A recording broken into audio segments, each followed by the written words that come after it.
Good morning student of class 8th।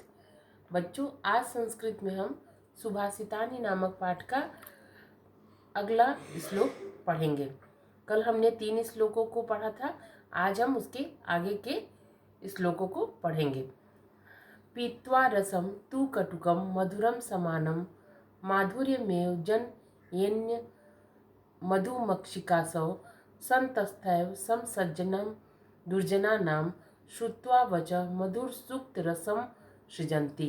कहते हैं पीत्वा रसम तु कटुकम, जिस प्रकार मधुमक्खी मीठे कटुकम मतलब कड़वे, रसम तु मधुरम समानम मीठे अथवा कड़वे रस को एक समान पीकर मिठास जन इन मधुमक्षिकासौ, जिस प्रकार पीकर रस को एक समान पीकर मिठास उत्पन्न करती है, उसी प्रकार संतस तथैव समसज्जन दुर्जना नाम, उसी प्रकार सज्जन व्यक्ति दुर्जन के कटु शब्दों को सुनकर भी एक समान सुनकर श्रुत्वा वचः मधुर सूक्त रस सृजन्ति, सूक्ति अर्थात अच्छे वचन का ही निर्माण करते हैं। कहते हैं क्या कर रहे हैं कि पीत्वा रसम तु कटुकम, जिस प्रकार मधुमक्खी मीठे अथवा कड़वे रस को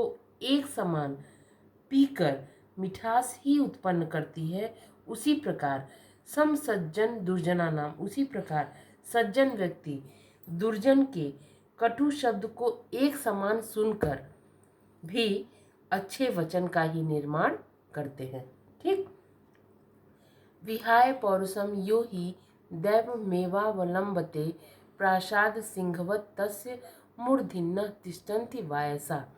कहते हैं कि जो व्यक्ति अपने पौरुष अर्थात परिश्रम को छोड़कर दैवमेवावलंबते भाग्य का सहारा लेता है, उस व्यक्ति की स्थिति कैसी हो जाती है? प्रासाद सिंहवत तस्य मूर्धिन्नः तिष्ठति वायसा।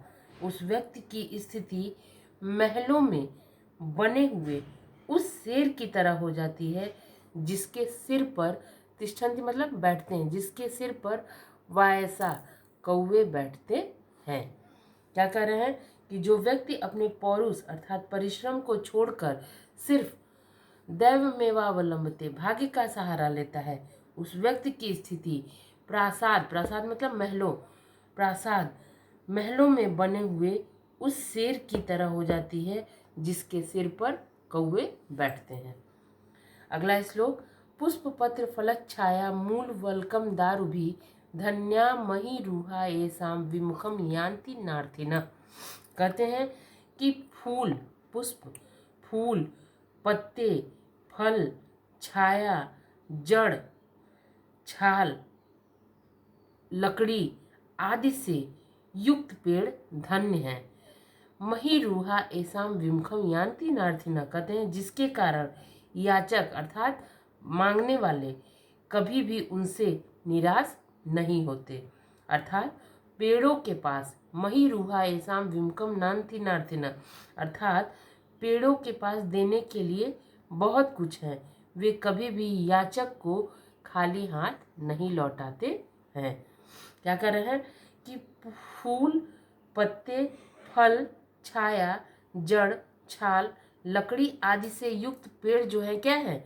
धन्य है, भरे हैं, जिसके कारण जो मांगने वाले हैं अर्थात उनसे लेने वाले कभी भी उनसे निराश एसाम विमुखम यान्ति नार्थिनः, कभी भी उनसे निराश नहीं होते हैं।